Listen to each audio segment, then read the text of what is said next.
అసలు లవ్ అంటే ఏంటిది? Valentine's day special. Time waste పండి. సాంప్రదాయిని సుప్పిని సుద్దపూ. నేను పోతాను నాకు ఇది వద్దన్నయ్య నేను పోతాను. ఎందుకు అట్లా? టైం వేస్టే.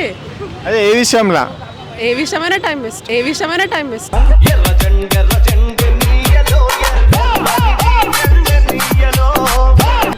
అంటే లవ్ బదులు కెరియర్ని చూస్ చేసుకుంటే సెట్ అయిపోతుంది అంటారా? మీకు ఏమైనా లవ్ స్టోరీస్ లేవా?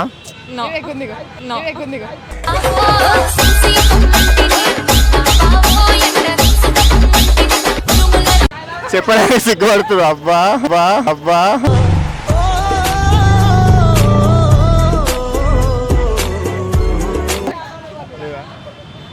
ఏ స్టోరీ ఉంది మీ ఫ్రెండ్కి? నీట్ నేను కాలేజ్ ఐపీ ఎగ్జామ్స్